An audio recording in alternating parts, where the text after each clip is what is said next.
Topic आपका है मगध जनपद। मगध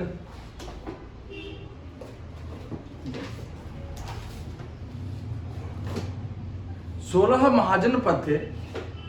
16 महाजनपद में दो ऐसे महाजनपद थे जो इंडिया से बाहर थे। एक का नाम था कंबोज और एक का नाम था गांधार।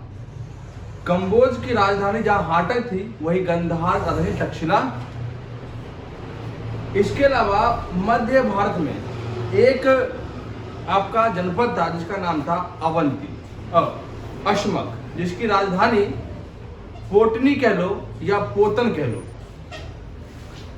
इसके बाद आपका देखो एक जनपद जो था आपका दक्षिण भारत में जिसका नाम था अशमक, और एक था आपका अवंती,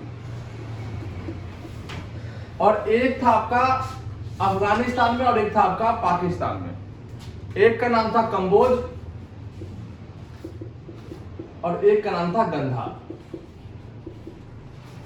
राजस्थान के रेंज में एक आपका था मत्स्य, वही कुरु में था, हरियाणा में था आपका कुरु।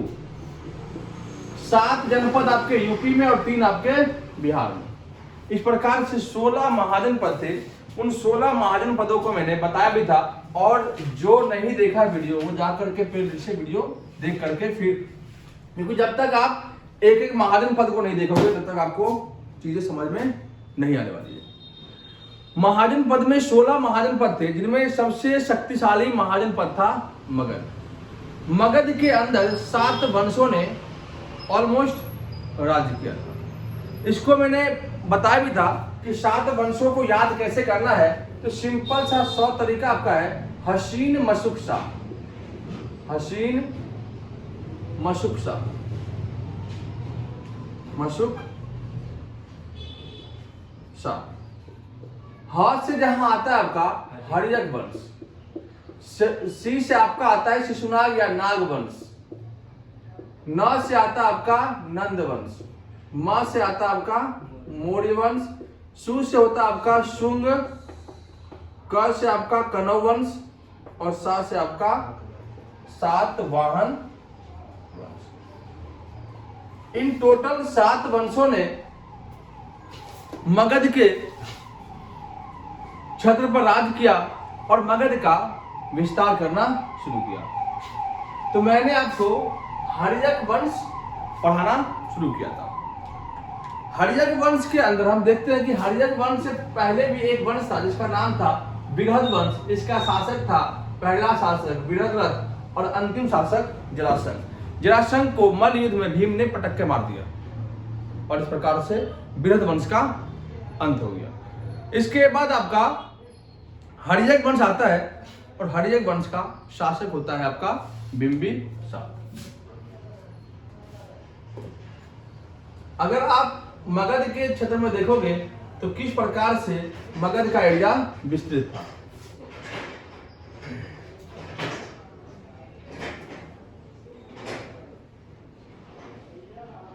ये आपका क्षेत्र था आपका, ये टोटल आपका क्या था, मगध था। ये आपका मगध का एरिया था। अगर इसको आप निश्चित तरीके से देखोगे तो ये आपका बिहार का मैप है। एक बार देख लो,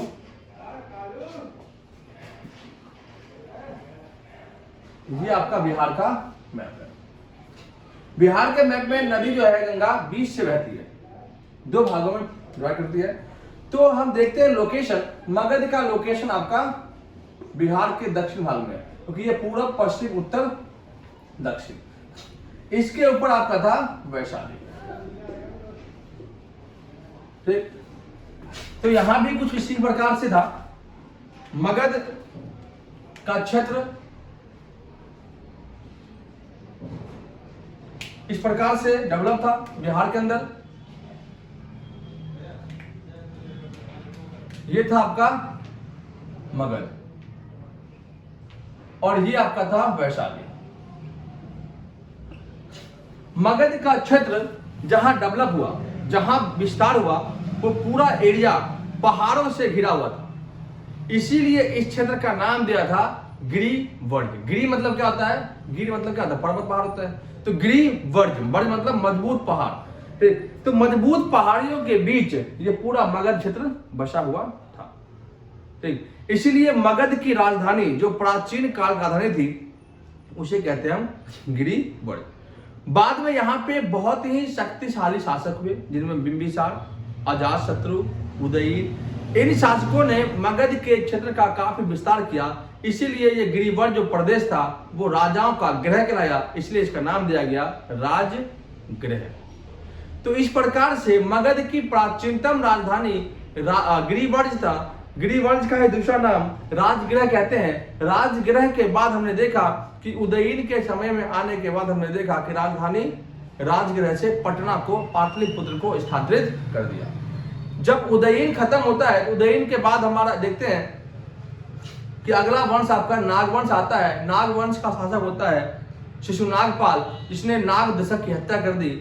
और नागदशक के मारने के बाद एक अलग वंश नागपाल की स्थापना हुई नागवंश की। और नागवंश के दूसरे शासक थे आपके कालाशोक। उसने पटना से नागदशक ने क्या किया, राजधानी जहां पाटलिपुत्र था वो राजधानी शिफ्ट कर दिया वैशाली, और वैशाली से फिर वापस लाया कालाशोक ने। इस प्रकार से मगध की राजधानी जो थी 2-3 बार शिफ्ट हुई थी, जिससे क्वेश्चन आपके एग्जाम में कई बार पूछे जाते हैं। तो बिंबिसार के बारे में बात करते हैं। तो बिंबिसार बहुत ही कुटिल दिमाग का था। कुटिल दिमाग किसे कहते हैं? जो बिल्कुल दिमाग से तेज और बहुत ज्यादा ही चतुर हो। तो ये 2 प्रकार से अपने राज क्षेत्र का विस्तार करता था। या तो राजा को अपने तरफ मिला लिया, या नहीं तो ये वो लड़की ढूंढता था जिस लड़की का कोई भाई ना हो। उस लड़की कहते हैं, उस राज्य को कहते हैं, उस लड़की कहते हैं नवरसा वाला राज्य। नवरसा राज्य एक ऐसा राज्य होता है जहां पे क्या होता है कि लड़की का कोई भाई नहीं होता। तो जब लड़की का कोई भाई नहीं होता तो होता क्या है कि अगर लड़की शादी हो गई लड़की से, तो वो सारा संपत्ति किसके पास? बिंबिसार के पास।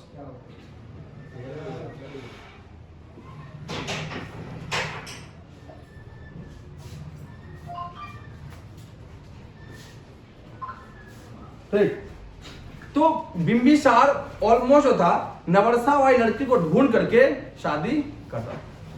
शादी करने के बाद हमने देखा कि टेंशन होती है किसको? देखो, शादी करने का एक तो फायदा भी है, एक नुकसान भी है। ऐसी लड़की से शादी करना एक तो फायदा, एक नुकसान होता है। बिंबिसार के लिए को ये बात पता थी। और बिंबिसार ऑलमोस्ट कहा जाता है, कुछ इतिहासकारों में इतिहास में कहा गया है कि बिंबिसार की 1 नहीं, 2 नहीं, 3 नहीं, बल्कि 400 पत्नियां थी। तो होता क्या था कि बिंबिसार एक ऐसे लड़की ढूंढा जिसका कोई भाई ना हो, शादी किया। इस शादी से फायदा एक हुआ कि शादी करने के बाद पूरे संपत्ति का राजा कौन हो जाएगा? बिंबिसार। आप हो जाओगे अगर शादी करोगे तो। लेकिन टेंशन इस बात की आएगी कि जब शादी कर लोगे तो लड़की आपके सर पर चढ़कर तांडव करेगी, एकदम शिव तांडव करेगी। शिव तांडव होता है किसा कैसे कहते हैं? एकदम तांडव करेगी, अर्थात आपको परेशान कर देगी। इससे अच्छा है भैया उस पर का शादी मत करो, धन के लालच में आकर के आपको नचाए हुआ करके अपने उंगली पे। तो होता क्या है कि बिंबिसार जो था लड़की को फंसाने में, लड़की को सेट करने में बहुत ज्यादा ही काफी माहिर था। तो लड़कियां भी देखो क्या होता है, लड़कियों के अंदर थोड़ा इमोशन ज्यादा होता है।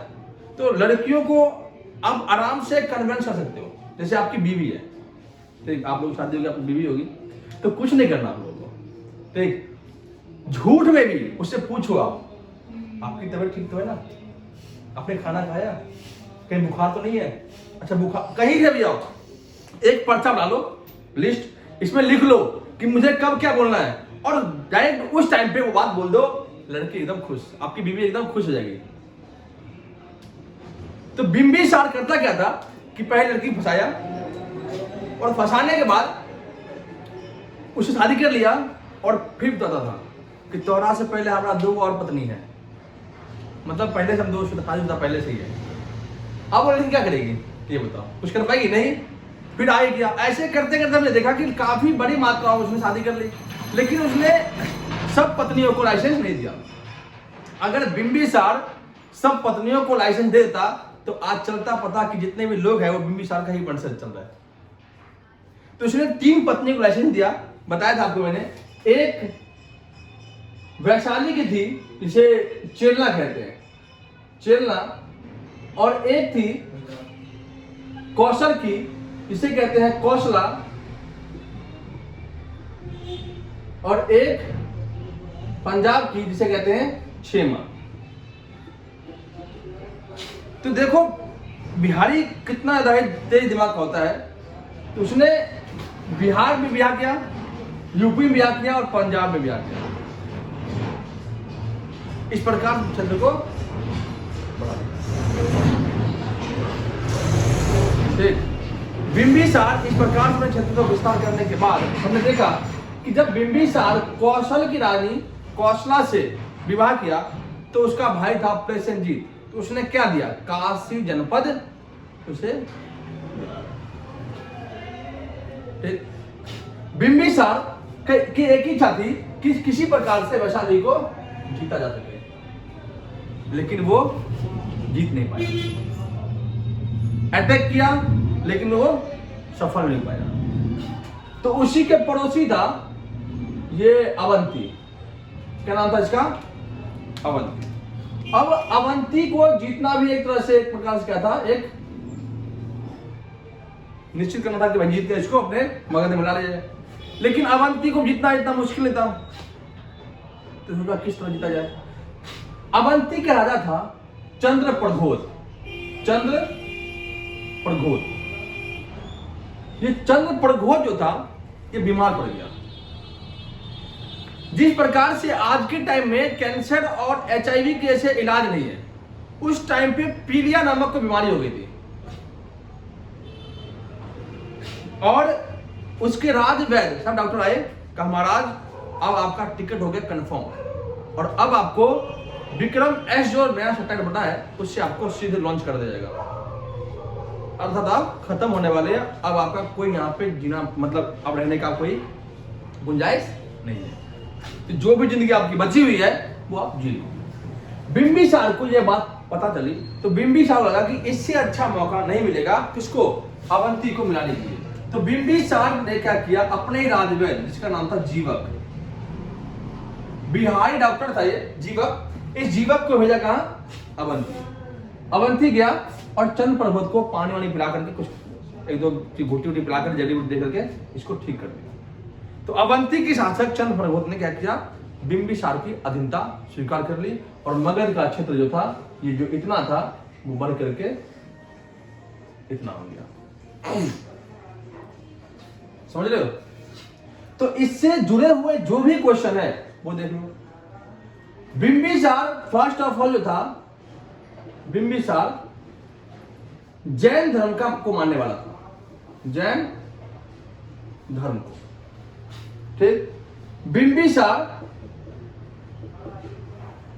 को काशी जनपद दहेज मिला था। ठीक, बिंबिसार ने अवंती राज्य को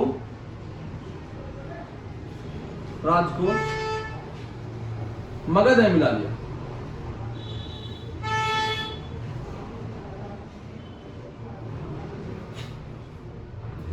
अब ये बुढ़ौती में ब्याह करता था, तो इसका बेटा था, नाम था उसका अजातशत्रु। क्या नाम था, अजातशत्रु। ये अपने बाबू से बोला, बाबूजी अब मुझे ना अपना राज गद्दी मुझे दे दो, अब मुझे भी बैठना है, अब आप बूढ़े चुके हैं तो अब आपके इस पे बैठने की कोई उम्र नहीं है। तो अजातशत्रु की गर्लफ्रेंड थी, उसने अजातशत्रु को भड़का दिया, कहा अपने बाबूजी को मारो और राज गद्दी को हड़प लो, तब मैं जाकर तुम शादी करोगे। अजातशत्रु बकरा कहते, मतलब बकरा कहते किसे कहते हैं, बिल्कुल दिमाग से पैदल हो गया। अजातशत्रु के दिमाग में ऐसा हो गया था कि अब जो है किसी प्रकार से बिंबिसार को मारना ही है, हो गया अपने बाबूजी को ही चाकू डाल करके खत्म कर दिया। और इस प्रकार से हर्यक वंश का दूसरा शासक बना आपका अजातशत्रु। अजातशत्रु का जिस प्रकार से बिंबिसार है, तो बिंबिसार का एक और नाम था, इसका नाम था शुनिक। इसे कहते थे शुनिक। ठीक, उसी प्रकार से अजातशत्रु का एक नाम और था, इसे कहते हैं कुणिक। तो वो अभी आपको मैं बताऊंगा।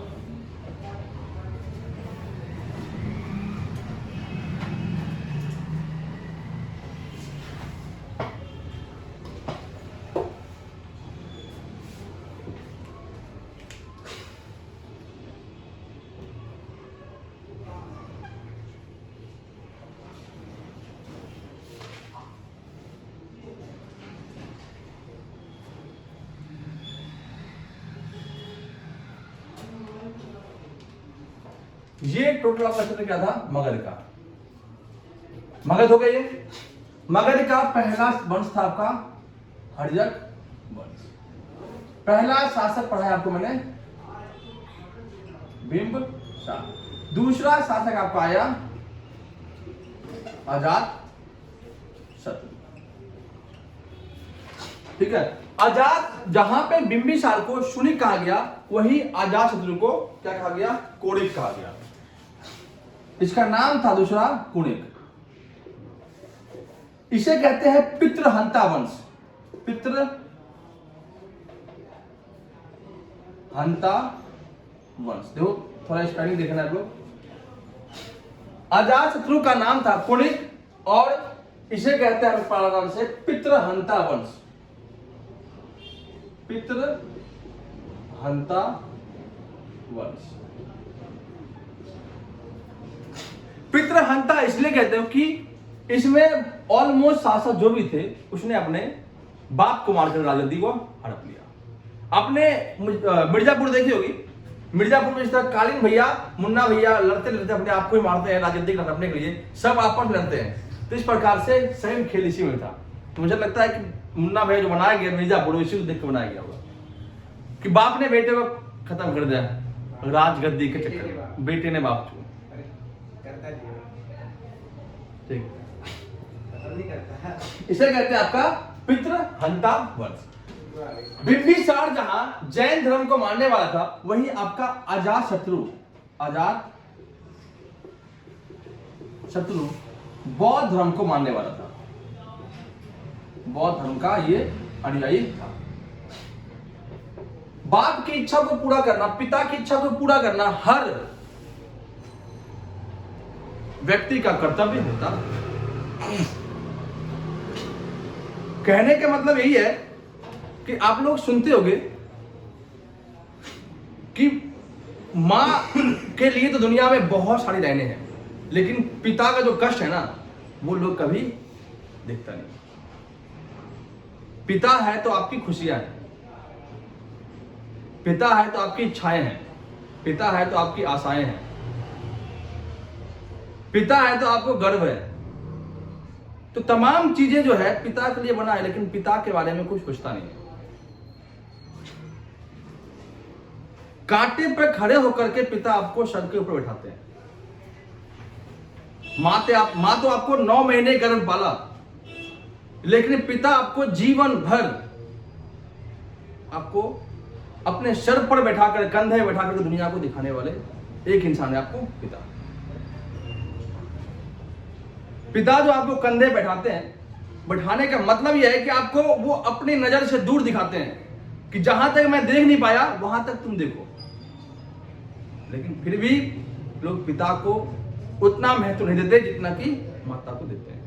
मां तो मां होती है, लेकिन पिता भी उनमें कम नहीं है।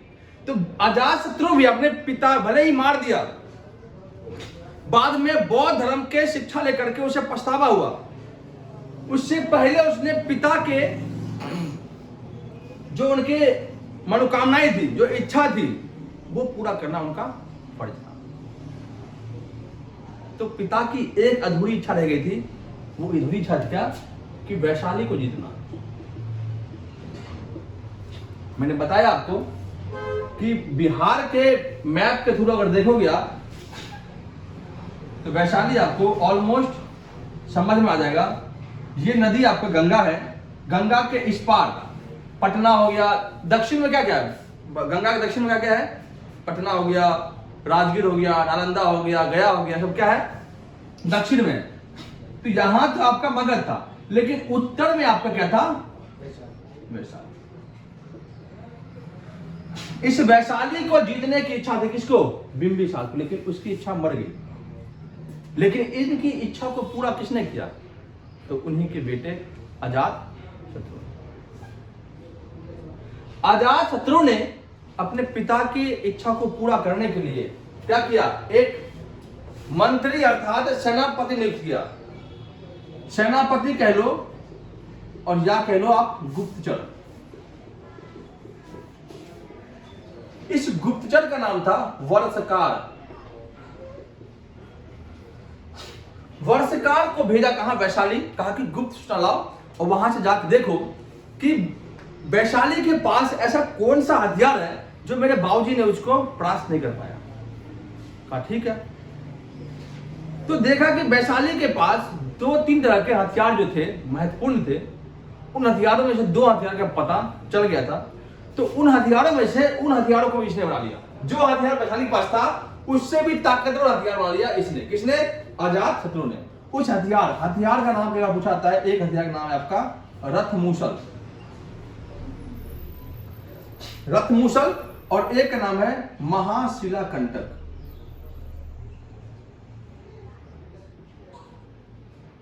महाशिला कंटक। रथमूसल में आपने देखा होगा बाहुबली में भल्लाल देव के रथ में लगा होता है। आपने देखा है ना, भल्लाल देव के रथ में लगा होता है आगे तरफ चक्री सी, वो होता है आपका रथमूसल। और महाशिला कंटक एक ऐसा होता है जिसमें बड़े बड़े पत्थरों को फेंका जाता है, जो बाहुबली के पास होता है। बाहुबली के पास होता, बाहुबली के पास क्या था कि बड़े बड़े पत्थरों को बांध के फेंकते थे। और इसके पास क्या था? भल्लाल के पास घुमाने वाली चक्री थी। तो मुझे लगता है कि ये मगध से ही सीख लेकर के बाहुबली भल्लाल देव ने रथमूसल और महाशिला कंटक नामक हथियार को तैयार किया था। इन हथियारों को लेकर के वर्षकार की सहायता से अजात शत्रु ने क्या किया? वैशाली पर अटैक किया और वैशाली को जीत लिया और मगध को पूरा यहां तक फैला दिया। अब बात क्या थी कि जब बिंबिसार की मौत हुई थी तो पता चला कि बिंबिसार को मारने वाला अजात शत्रु था। अजात शत्रु के बिंबिसार के मरने के साथ ही उसकी बीवी थी कौशला। कौशला वियोग से मर गई। जब कौशला मरी तो कौशला का जो भाई था प्रसेनजीत, उसने जो काशी जनपद दिया था वो वापस ले लिया। तो काशी को पाने के लिए युद्ध किसने किया? अजात शत्रु ने। काशी को पाने के लिए अजात शत्रु ने युद्ध किया। अब सोचो, काशी जनपद को देहज में किसने दिया? प्रसेनजीत ने। किसको दिया? बिंबिसार को। लेकिन छीन लिया तो फिर किसने किया लड़ाई करने के लिए? अजात शत्रु ने। तो अजात शत्रु ने काशी को अपने मिलाने के लिए 3 बार युद्ध किया। पहले युद्ध में अजात शत्रु जीत गया, दूसरे युद्ध में हार गया, तीसरी बार युद्ध करने गया, दोनों ने संधि कर ली। और संधि करने के बाद काशी को दोबारा कैसे दिया? तो कहा कि तुम मेरी बेटी से ब्याह कर ले। प्रसेनजीत ने कहा मेरी बेटी से ब्याह कर लो। तो अजात शत्रु ने क्या किया? प्रसेनजीत की बेटी से ब्याह कर लिया। बाप ने उसकी बहन से किया, बेटे ने उसकी बेटी से ब्याह कर लिया और ब्याह करके काशी को दोबारा मगध में मिला दिया और यहां से मगध का क्षेत्र फिर से बन गया। बिंबिसार अजात शत्रु के टाइम में ही हमने देखा कि पहली बौद्ध संगति हुई थी। पहली बौद्ध संगीति आयोजित हुई थी और ये बौद्ध संगति कहां हुई थी? तो राजगृह में। राजगृह में राजा था आपका अजातशत्रु, जबकि ऋषि थे आपके महाकश्यप। और कहां पे हुआ था? राजगृह के सप्तपर्णी गुफा में। सप्तपर्णी गुफा काफी ज्यादा ही इंपॉर्टेंट टॉपिक है जो आपके एग्जाम में कई बार आपसे क्वेश्चन पूछा गया है।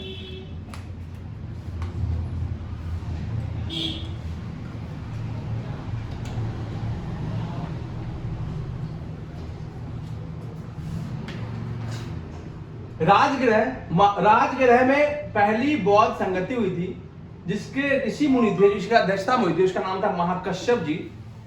और जहां पे हुआ था वो राजगृह के अंदर एक गुफा है, सप्तपर्णी गुफा। उस गुफा में पहली बौद्ध संगति का आयोजन हुआ। अब अजातशत्रु भी अपने बापों के नक्शों कदम पे चलना शुरू कर दिया और ये विवाह करने के लिए ये भी उत्सुक था, और ये भी वही लड़की ढूंढता था जिसका कोई भाई है। जिस प्रकार से बिंबिसार बुढ़ापे में विवाह करना था, इसी प्रकार से इसका बेटा भी बुढ़ोती में शादी कर रहा था। कौन? अजातशत्रु। तो जब अजातशत्रु का बेटा हुआ उदयीन, तो उदयीन ने अपने बाप को ही टपका दिया, कहा जाओ आपका भी काम। कहा कि राज गद्दी दोगे नहीं? कहा नहीं दूंगा। नहीं दोगे? चलो ठीक है, जाकर डाल दे चाटे जा। और इस प्रकार से अजातशत्रु को मारा किसने? उसी का बेटा, उसी का लाल उदयीन ने। तो तीसरा शासक हुआ इसका उदयीन। उदयीन ने अपने पिता को मारा। अब देखो किस प्रकार से बिंबिसार को मारा अजातशत्रु ने और इसको मार दिया उदयीन ने। इस वंश को क्या कहेंगे? पितृहंता वंश। पिता को मारने वाले वंश को कहते हैं हम पितृहंता वंश। उदयीन शासन गद्दी पर आने के साथ ही एक अच्छा काम किया, दो अच्छा काम।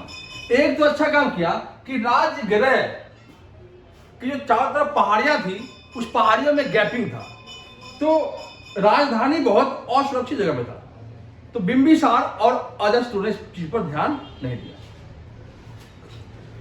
अब मान लो कि चारों पहाड़ियों के बीच में आपका राजगृह हमारी राजधानी है, लेकिन राजधानी जो है सुरक्षित नहीं है। क्यों? क्योंकि पहाड़ी के अंदर गैपिंग है, और राजा ने विशेष रूप से इसी बात पर ध्यान नहीं दिया। उदयीन को लगा कि अगर मैं ध्यान नहीं दूंगा तो आने वाले समय में राजगृह पर कोई दूसरा कोई अटैक कर देगा। और राजधानी पर अटैक करने मतलब जैसे कि मान लो दिल्ली राजधानी है, अब भले ही बिहार राज्य सुरक्षित नहीं, अलग चीज है, लेकिन जो दिल्ली का कैपिटल है वो सुरक्षित होना जरूरी है। अब जाओ पार्लियामेंट देखो कितने गार्ड होते हैं, कितने प्रकार से सिक्योरिटी गार्ड मार रखा है, कितने लेयर में। तो उदयीन को लगा कि सबसे पहला काम यह किया जाए कि किस प्रकार से राजगृह से राजधानी को स्थानांतरित किया जाए। तो इसने क्या किया? अब देखोगे बिहार के मैप को सही से, इसने अपनी राजधानी ले आया पटना। आज के वर्तमान पटना जो देख रहे हो वो पटना नहीं है, पहले के पटना में अब के पटना में बहुत ज्यादा ही अंतर माना जाता है। ये गंगा नदी है, इधर से आया गंडक और इधर आया सोन। ठीक, नदी में पढ़ा था आपको कि बिहार के फेमस नदी है गंडक, और एक नदी आती है आपका अमरकंटक से निकल करके छत्तीसगढ़ से निकलता है, झारखंड प्रवेश करता है, झारखंड को क्रॉस करके बिहार राज्य में घुसता है और गंगा में मिलता है। ठीक, तो ये तीनों नदियों के बीच में क्या बना दिया? राजधानी। अब मान लो एक नदी इधर से आया, एक नदी इधर से और एक नदी यहां से, और इस बीच में अगर राजधानी स्थापित कर दिया जाए कितना मजा आएगा। क्या कोई भी युद्ध करने आएगा तो नाव पर चढ़ के आएगा युद्ध करने के लिए। हम तो नाव को डुबा देंगे, बड़े बड़े पत्थर फेंक करके नाव को, और ऐसे होता था। तो उदयीन ने क्या किया? राजगृह से राजधानी क्या किया? पाटलिपुत्र को स्थापित कर दिया। पाटलिपुत्र राजधानी राजगृह से पाटलिपुत्र कर दिया। इसका शासन अब देखते हैं, इंपोर्टेंट रहता नहीं है इसलिए इसे क्वेश्चन बनता भी नहीं है। इसने देखा कि मेरे बाप ने उनके बाप को मार दिया और मैंने अपने बाप को मार दिया, कहीं चले पता मेरा बेटा मुझे ना मार दे। इसलिए कहा बेटा इधर आओ। कहा जी बाबू जी। कहा तुम्हें क्या चाहिए? कहा कि आप जो दे वो मैं ले लूंगा। कहा राजयोद्धि तेरा आएगा, जब तुम्हें चाहिए राजयोद्धि राधे में छोड़ दूंगा, लेकिन मुझे मारियो मत। इस कारण से उदयीन को उसके बेटे ने नहीं बख्श दिया। और इस वंश का अंतिम शासक होता है आपका नागदशक। क्या नाम होता है? नागदशक। नागदशक का सेनापति होता है शिशुनाग। क्या नाम होता है? शिशुनाग।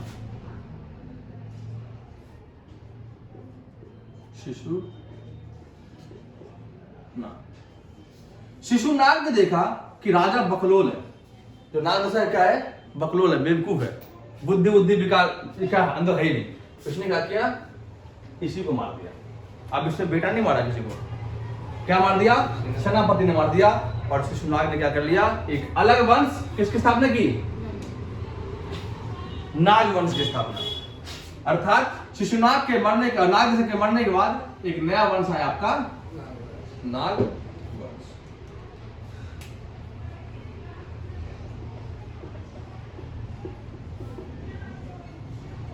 नाग वंश का शासक होता है आपका शिशुनाग पाल। शिशुनाग पाल ने क्या किया, जहां उदयी ने राजधानी पटना बनाया, तो उसने क्या किया, बिल्कुल भी रावण ने क्या किया, वैशाली स्थापित कर दिया। कहां पे, वैशाली। तो राजधानी देव क्या, इतना पहले था आपका राजगृह, फिर हुआ आपका पाटलिपुत्र, और फिर कहां पे चला गया, वैशाली। तो वैशाली राजधानी लाने वाला व्यक्ति कौन था, शिशुनागपाल। शिशुनागपाल का बेटा होता है, उसका नाम होता है कालाशोक। अशोक नहीं, उसका नाम होता है आपका कालाशोक।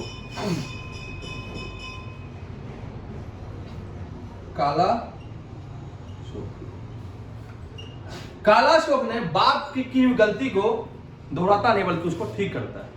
और क्या करता है, राजधानी वापस कहां ले आता है, वैशाली टू कहां ले आता है, पाटलिपुत्र। मतलब वैशाली से पाटलिपुत्र ले आता है।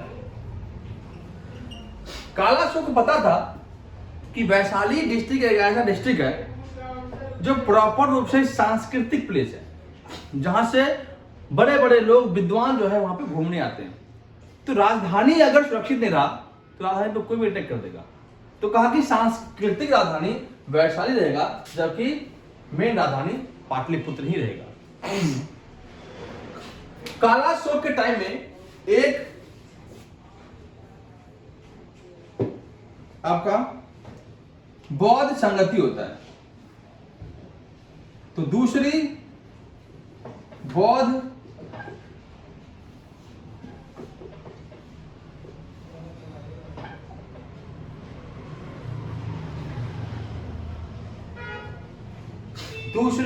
संगति इसके कालाशोक के समय में कहां पे हुई थी, तो आपका वैशाली में।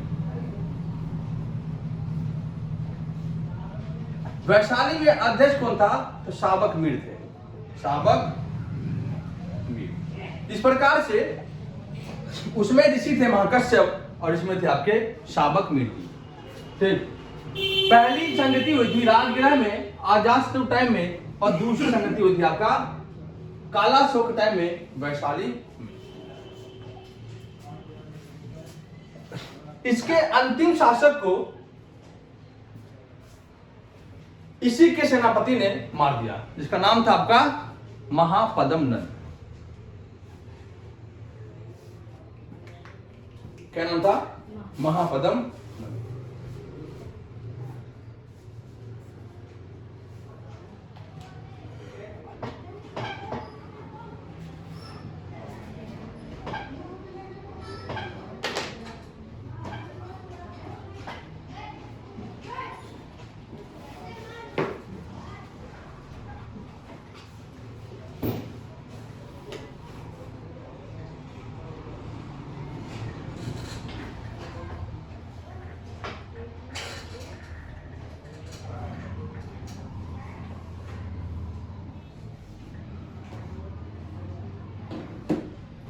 ठीक है, तो कालाशोक के बाद देखते हैं कि इस वंश का, जिस प्रकार से हरिजन वंश का अंतिम शासक होता है नाग दशक, उसी प्रकार से नाग वंश का अंतिम शासक होता है नंदीवर्धन।